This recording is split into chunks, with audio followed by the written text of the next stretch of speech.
Good morning. আশা করছি তোমরা প্রত্যেককে ভালো আছো এবং সুস্থ আছো। তো আমাদের চলছিল পঞ্চম অধ্যায় শব্দ ও উপসর্গ, যেটাকে আমরা ইংলিশে বলছি ওয়ার্ড অ্যান্ড প্রিফিক্স। তো এই চ্যাপ্টার উপর অলরেডি আমাদের একখানা ক্লাস হয়ে গেছে। যারা করনি তারা একবার ক্লাসটা করে নেবে, তাহলে আজকে আমাদের যে সেকেন্ড ক্লাস, সেই সেকেন্ড ক্লাসটা তোমাদের বুঝতে অনেকখানি সাহায্য করবে। ওকে, তো আমাদের ফার্স্ট ক্লাসে কি হয়েছিল সেগুলো আমরা জানি। যে শব্দ কাকে বলে ও তার ধারণা আমরা শিখেছিলাম গত ক্লাসে। উপসর্গের ধারণা, সংজ্ঞা, উপসর্গের অপর নাম, এটাও আমরা গত ক্লাসে শিখেছিলাম। এবং তার সঙ্গে শিখেছিলাম কি উপসর্গের বৈশিষ্ট্য। তো ফার্স্ট ক্লাসে আমরা এই গোটা জিনিস শিখেছিলাম।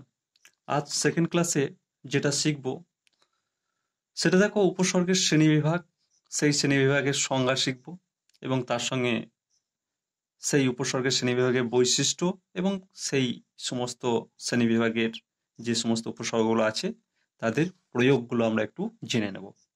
ওকে, তো চলো আমরা মূল ক্লাসে ফিরে যাই। দেখো আমরা মূল ক্লাসে প্রবেশ করছি। তো উপসর্গের শ্রেণীবিভাগ দেখো আমি এখানে পয়েন্ট করেছি, তারপরে একটা স্কেচের মাধ্যমে তোমাদেরকে উপসর্গের শ্রেণীবিভাগটা দেখাবার চেষ্টা করেছি। ওকে, তো একটু দেখো উপসর্গকে আমরা প্রধানত তিনটি ভাগে ভাগ করা হয়, একটা দুটো তিনটি। সেই তিনটি ভাগ কি কি? দেখো এক নম্বরে আছে তৎসম উপসর্গ, যেটাকে আমরা সংস্কৃত উপসর্গ বলবো। কেন তৎসমকে আমরা সংস্কৃত উপসর্গ বলবো সেটা আমরা পরে একটু আসছি। ওকে, তো সেকেন্ড ভাগ যেটা আছে দু নম্বরে, সেটা হচ্ছে দেখো দেশি উপসর্গ, বোঝা গেল। এবং তৃতীয় যে ভাগটা আছে দেখো বিদেশি উপসর্গ। আজকে আমরা এই তিনটি উপসর্গের বৈশিষ্ট্য এবং তাদের প্রয়োগগুলো আমরা একটু জানবো এবং শিখবো। ওকে, তো চলো আমরা প্রথম যেটা জানবো সেটা হচ্ছে কি তৎসম উপসর্গকে কেন আমরা সংস্কৃত উপসর্গ বলবো। ওকে, তো জাস্ট একটু বোর্ডটা তুলি তাহলে তোমাদের সুবিধা হবে। দেখো তৎসম বা সংস্কৃত উপসর্গ আমি একটা জাস্ট পয়েন্ট করেছি। দেখো তৎ মানে হচ্ছে সংস্কৃত, আর সম মানে হচ্ছে কি সমান। অর্থাৎ তৎসম এই শব্দটার মানে সংস্কৃতের সমান, বোঝা গেল। আবারও বলছি আর একবার, তৎ মানে হচ্ছে সংস্কৃত, তৎ মানে সংস্কৃত, বোঝা গেল, বোঝা গেল তো। আর সম অর্থাৎ এই যে সম ব্যাপারটা রয়েছে না ততের সঙ্গে, সেই সম মানে হচ্ছে কি সমান। তাহলে তৎসম গোটা শব্দটার মানে দাঁড়ায় কি সংস্কৃতের সমান, বোঝা গেল। যার জন্য আমরা তৎসমকে আমরা সংস্কৃত উপসর্গ বলতে পারি। ওকে,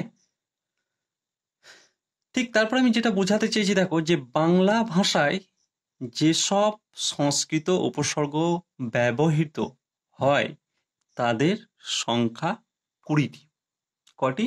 20টি। এই কোশ্চেনটা কিন্তু পরীক্ষায় বারবার আসে যে কি সংস্কৃত উপসর্গের সংখ্যা কটি বা সংস্কৃত উপসর্গের ব্যবহারের সংখ্যা কটি, তখন তোমাকে বলতে হবে কি 20টি, বোঝা গেল।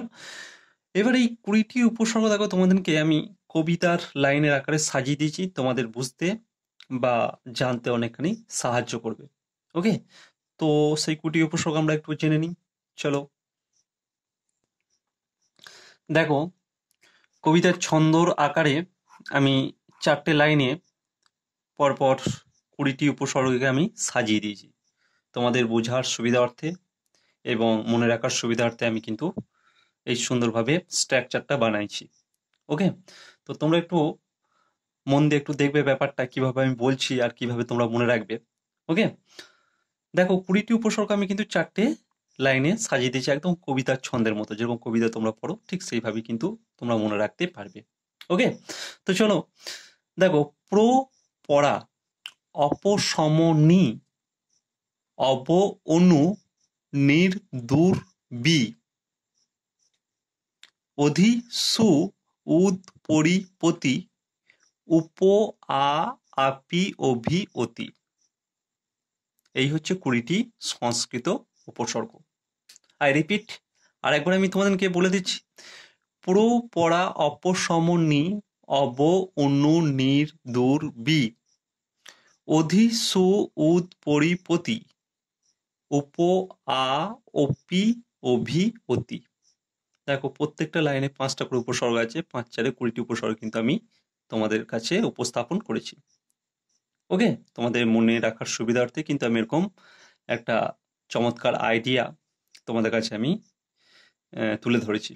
ওকে, তো তোমরা এই এরকম ভাবে মনে রাখতে পারো, তাহলে তোমাদের এখন মনে হয়তো প্রশ্ন জাগবে, স্যার এইভাবে কি কোশ্চেন আসবে পরীক্ষায়? না, এইভাবে আসবে না, তবে তোমাদের পরীক্ষায় যেটা আছে যে সংস্কৃত উপসর্গের সংখ্যা কটি, তোমাকে তখন লিখতে হবে 20টি। বা এরকমও কখনো প্রশ্ন এসেছে যে অনু বা নির বা দূর বা অপি অভি অতি এই উপসর্গগুলো মানে কোন শ্রেণীর, সংস্কৃত না দেশি না বিদেশি।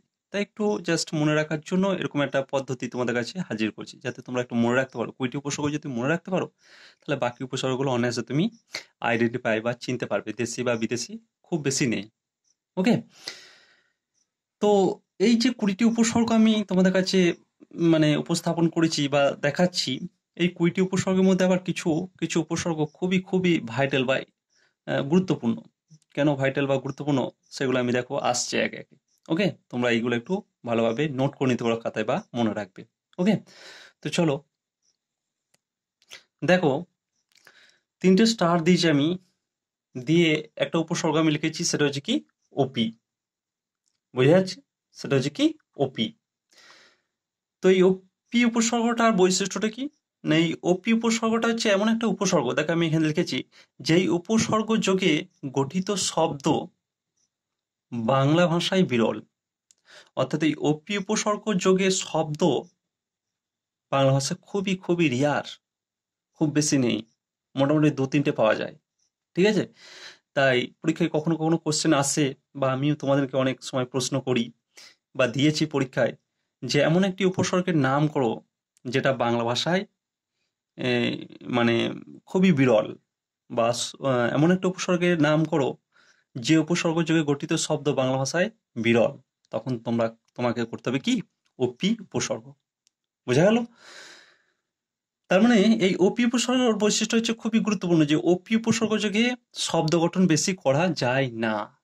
যেরকম আমরা সু, পাতি, অতি এইগুলো দিয়ে প্রচুর শব্দ গঠন করা যায়, কিন্তু এই ওপি উপসর্গ যোগে শব্দ গঠন বেশি করা যায় না, খুব রিয়ার, খুব কম, খুব হয়তো 2টো 3টে 4টে, তার বেশি কিন্তু আর পাওয়া যায় না। ওকে, তাই আমি সেটাই বারবার এখানে বোঝাবার চেষ্টা করছি, যে ওপি এই উপসর্গ যোগে গঠিত শব্দ বাংলা ভাষায় বিরল। তাই আমি দেখো মোটামুটি 2টো আমি এখানে শব্দ দেখাচ্ছি ওপি উপসর্গ যোগে শব্দ। সেই দুটো কি দেখো, যেমন অপিনদ্ধ, অপিনদ্ধ যেটা মানে হয় পরিহিত, অপিনদ্ধ, অপিনদ্ধ বা অপিনদ্ধ, যেটা খুশি তোমরা উচ্চারণ করতে পারো, যে অপিনদ্ধ যার বাংলা অর্থ হচ্ছে কি পরিহিত। আর একটা কি অপিধান, অপিধান যার বাংলা মানে হচ্ছে কি আচ্ছাদন, যার মানে হচ্ছে কি আচ্ছাদন। তাহলে মোটামুটি এই দুটো শব্দ আমি পেয়েছি, তো যার জন্য আমি এটাকে এই উপসর্গটাকে খুব রিয়ার ধরছি, খুব বিরল। বুঝা গেল? চলো নেক্সট যেটা আমি দেখাবার চেষ্টা করেছি, দেখো 3টে স্টার দিয়ে, অতি ও প্রতি এই দুটো উপসর্গ, অর্থাৎ এই উপসর্গ দুটির অব্যয় রূপে স্বাধীন প্রয়োগ আছে, বাকি উপসর্গগুলি নেই। ব্যাপারটা খুব ইন্টারেস্টিং, একটু মন দিয়ে ভালো করে শোনো, যে অতি আর প্রতি এই দুটো উপসর্গ কিন্তু বাক্যে স্বাধীনভাবে বসতে পারে, বাক্যে স্বাধীনভাবে বসতে পারে। কি রূপে? অব্যয় রূপে। কিন্তু অন্য যে উপসর্গগুলো আমরা পেয়েছি, পুরো বলো, পরা বলো, অপ্য বলো, সম বলো, নি বলো, অব বলো, অনু বলো, নির বলো, দূর বলো, ঠিক আছে, আ বলো, উপ বলো, অধি বলো, এইগুলো কিন্তু আমরা সেইভাবে বাক্যে স্বাধীনভাবে প্রয়োগ হতে দেখিনি। তাহলে ব্যাপারটা ক্লিয়ার করার জন্য দেখো 2টো উদাহরণ নিয়ে ব্যাপারটাকে ক্লিয়ার করছি তোমাদের কাছে। দেখো, তুমি অতি চালাক, আমরা অনেক সময় বলি না বন্ধু বান্ধবদের সাথে, এই তুই কিন্তু অতি চালাক, আমি ধরে ফেলেছি তোর চালাকি, বলি না এরকম ভাবে? তাই দেখো, তুমি অতি চালাক, এই অতিটা হচ্ছে একটা উপসর্গ, অতিযোগে একটা শব্দ গঠন করা যায়, কিন্তু এই অতি আবার নিজেই বাক্যে স্বাধীনভাবে বসে একটা অর্থ প্রকাশ করছে, যে মানে যে অর্থটা কিন্তু বাকি উপসর্গগুলো করতে পারে না। তুমি পুরো বলো, পড়া বলো, অপ বলো, সম বলো, নি বলো, এরা কিন্তু করতে পারে না। কিন্তু এই অতি আর এই প্রতি, অতি আর প্রতি, এই দুটো উপসর্গ মাত্র বাংলা ভাষায় স্বাধীনভাবে বাক্যে বসবাস করতে পারে বা বসতে পারে। বোঝা গেল? আমি অনেক সময় বলি না যে তুই অতি চালাক, তুই অতি গম্ভীর, এরকম বলি তো। তাই সেই অতি মানেটা কি? অতি মানে হচ্ছে খুব। দেখো আমি যদি এরকম বলি তুই অতি চালাক, মানে কি তুই অতি খুব চালাক, এটাই বলতে চাই, তাই তো? তাই দেখো অতি একটা উপসর্গ, কিন্তু বাক্যে স্বাধীনভাবে বসতে পারছে। বাকি উপসর্গগুলো এইভাবে বসতে পারে না। তারা হয় শব্দের আগে যুক্ত হয়ে একটা নতুন শব্দ গঠন করে, কিন্তু এইভাবে কিন্তু বাক্যে বসতে পারে না স্বাধীনভাবে। বোঝা গেল? শুধুমাত্র এই ক্ষমতাটা, এই পাওয়ারটা আছে শুধুমাত্র কার? অতি আর প্রতি, এই দুটো উপসর্গের আছে। ওকে, আরেকটা দেখো, আরেকটা উদাহরণ দিয়ে ব্যাপারটা ক্লিয়ার করছি। দেখো যে তোমার প্রতি ভরসা আছে। আমরা অনেক সময় বলি না, ঠিক আছে যা হয়েছে হয়েছে, ভুল হয়েছে হয়েছে, কিন্তু নেক্সট বার যাতে এরকম পরীক্ষার ফল না হয়, তাই তো? তখন তোমরা বলো না যে স্যার আমার প্রতি ভরসা আছে, আমি পারবো এটা, আই ওভারকাম, তাই না? তো এরকম আমরা বলি তো। তো ঠিক সেরকম দেখো যে তোমার প্রতি ভরসা আছে, প্রতি দেখো একটা উপসর্গ, কিন্তু বাক্যে স্বাধীনভাবে এরা বসছে, তাই তো? তোমার প্রতি ভরসা আছে, দেখো প্রতি একটা উপসর্গ, কিন্তু বাক্যে স্বাধীনভাবে বসতে পারে, কিন্তু বাকি উপসর্গগুলো এরকম স্বাধীনভাবে বসতে পারে না। বোঝা গেল? এই দুটো উপসর্গ সেই ক্ষমতাটা আছে যারা বাক্যে স্বাধীনভাবে বসতে পারে। বোঝা গেল? তাই দেখো তোমার প্রতি ভরসা আছে মানে কি তোমার উপর আমার ভরসা আছে বা বিশ্বাস আছে। এই মানে এই প্রতি মানে তো এটাই বোঝায়, তাই তো? তাই প্রতি একটা উপসর্গ হয়েও বাক্যে স্বাধীনভাবে বসতে পারছে, যে ক্ষমতাটা বাকি উপসর্গগুলোর নেই। তাই এই দুটো উপসর্গ কিন্তু খুবই গুরুত্বপূর্ণ, তোমাদের পরবর্তীকালেও কাজে লাগবে। যেমন দুটো উপসর্গের নাম বলো যারা স্বাধীনভাবে বাক্যে বসতে পারে, তখন তুমি অনায়াসে বলবে কি? অতি আর প্রতি। ব্যাপারটা বোঝা গেল? দেখো উদাহরণ দিয়ে তোমাদের কাছে ক্লিয়ার করে দাম বা মানে ব্যাপারটা, এরপরেও আমার মনে হয় না যে তোমাদের মানে ডাউট থাকবে। ঠিক আছে? তো যদি বুঝে থাকো চলো আমরা পরবর্তী নেক্সটে চলে যাই। দেখো এরপর যে জিনিসটা আমরা জানবো সেটা কিন্তু খুবই খুবই গুরুত্বপূর্ণ। দেখো তিনটে স্টার দিয়ে যেটা বোঝাবার চেষ্টা করছি, একটু ভালো করে দেখবে, তাহলেই তোমরা একটু বইটা পড়বে, একদম জলের মতো ক্লিয়ার হয়ে যাবে। ওকে, দেখো তৎসম বা সংস্কৃত উপসর্গগুলি ধাতুর পূর্বে বসে। কার পূর্বে? ধাতুর পূর্বে। আর ধাতু বলতে তো আমরা জানি যে ক্রিয়াপদের মূল যে অংশ সেটা কি বলা হচ্ছে? ধাতু। ধাতু বলতে এখানে লোহা, নিকেল, সোনা বা অন্য কোনো আদার্স মেটেরিয়ালসকে আমরা বলছি না। ধাতু বলতে এখানে গ্রামের ভাষায় যে ক্রিয়াপদের যে মূল অংশ তাকে বলবো আমরা ধাতু। তাই সেটাই এখানে বলতে চাইছি কি, যে তৎসম বা সংস্কৃত উপসর্গগুলি ধাতুর পূর্বে বসে। বোঝা গেল? বোঝা গেল? বুঝতে পারেন, আমি ব্যাপারটা বুঝতে পেরেছি। তো দেখো বুঝিয়ে দিচ্ছি ব্যাপারটা একটু খুব সহজ করে। দেখো যেমন হাড় হচ্ছে একটি শব্দ, সকলেই জানো যে হাড়, আমরা জানি হাড় হচ্ছে একটা শব্দ।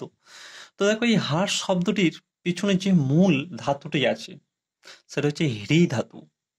তোমরা জানো এই রুটো বরের চিহ্নর মতো এটা হচ্ছে কি ধাতুর চিহ্ন। তোমরা ধাতু ও বিভক্তি চ্যাপ্টারে পড়ে এসেছো, সরি শব্দ বিভক্তি চ্যাপ্টারে পড়ে এসেছো, তাই তো? ধাতুর যে চিহ্ন বা ধাতুর গঠন সম্পর্কে একটু জাস্ট ধারণা পেয়েছো ওখানে। তাই দেখো এই হাড় শব্দটি মূলে যে ধাতুটা আছে সেটা হচ্ছে কি হ্রি ধাতু। হ্রি যুক্ত অ যুক্ত হয়ে এই হাড় শব্দটা উৎপন্ন হয়েছে। বুঝা গেল? আর এই হাড় মানে হচ্ছে হরণ করা। দেখো হরণ করা, হাড় মানে হচ্ছে কি হরণ করা, তা হরণ করা দেখো ক্রিয়াপদের রূপ নিচ্ছে না? ঠিক সেই হাড়ের মূলে যে ধাতুটি আছে সেটা হচ্ছে হ্রি ধাতু। তাই হ্রি যুক্ত অ দিয়ে হচ্ছে কি হাড়। বুঝা গেল? তাই দেখো এই হাড় শব্দটি হ্রিযুক্ত অ হাড় থেকে উৎপন্ন হয়েছে। থেকে উৎপন্ন হয়েছে মানে হ্রি ধাতু থেকে উৎপন্ন হয়েছে এই হাড় শব্দটি, এটা কি আমি বোঝাতে চাইছি। বোঝা গেল? আবার বলছি, এই হাড় শব্দটি হ্রি ধাতু থেকে উৎপন্ন হয়েছে, এটাই আমি মানে সিম্পল ভাবে বোঝাতে চাইছি এখানে। বোঝা গেল? যার মানে হচ্ছে হরণ করা। হরণ করা মানে হচ্ছে যাকে বলি আর কি চুরি করে নেওয়া, মানে জাস্ট একটা পাতি বাংলায় চুরি করে নেওয়া বা কি বলবো, ছিনতাই করে নেওয়া, এরকম একটা জাস্ট পাতি, ডোন্ট মাইন্ড, ঠিক আছে? তো যার মানে হচ্ছে কি হরণ করা, ঠিক আছে? আর এই হার শব্দের আগে যদি আমরা একটা উপসর্গ বসাই, দেখো আমি একটা উপসর্গ বসাই প্রো, এই হার শব্দের আগে যদি প্রো এই উপসর্গটা বসে তাহলে কি হবে বলতো? বলো, তাড়াতাড়ি বলো, তাড়াতাড়ি বলো, বলো বলো বলো, তাড়াতাড়ি বলো। হুম, দেখো প্রো এই উপসর্গ বসালে হয় কি, প্রযুক্ত হার দিয়ে কি হয়ে যায়, প্রহার, তাই তো? যার মানে মার দেওয়া, স্কুলে তোমরা মার খাও না, সেটা কি বলা হয়, প্রহার। বোঝা গেল? ছড়ি বেত দিয়ে মারা বলো, বা আরো জাস্ট আরো কিছু পানিশমেন্ট দেয়া হয় না, তো সেই প্রহার মানে হচ্ছে কি মার দেওয়া আর কি, ছড়ি দিয়ে বলো বা বেত দিয়ে বলো, সেটা কি বলেছে কি প্রহার মানে হচ্ছে মার দেওয়া। বোঝা গেল?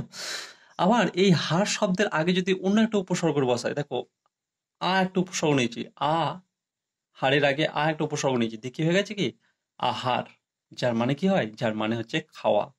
বলি না আহার হয়েছে তোর, তো সেই আহার মানে হচ্ছে কি খাওয়া। আবার দেখো যদি আমি হারের আগে যদি বি উপসর্গ বসাই তাহলে কি হবে, বিহার। বিহার মানে কি, বিহার মানে আমাদের ওয়েস্ট বেঙ্গলের পাশের রাজ্য বিহার নয় কিন্তু, এখানে এই বিহার মানে হচ্ছে কি বলতো, বেড়ানো, ভ্রমণ করা, ট্রাভেলিং। বুঝা গেল? তো সেটাই এখানে বোঝাতে চাইছি কি, যার মানে হচ্ছে কি বেড়ানো। বুঝা গেল?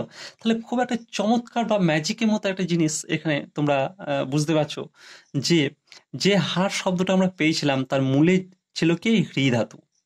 তাই আমরা যেটা প্রথম আমরা শুরু করেছিলাম, যে তৎসম বা সংস্কৃত উপসর্গগুলি ধাতুর পূর্বে বসে।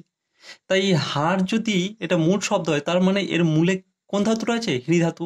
তার মানে হ্রির আগেই কিন্তু প্র বসছে, আবার আ বসছে, বি বসছে, যার জন্যই কিন্তু এরকম প্রহার হচ্ছে, আহার হচ্ছে, বিহার হচ্ছে।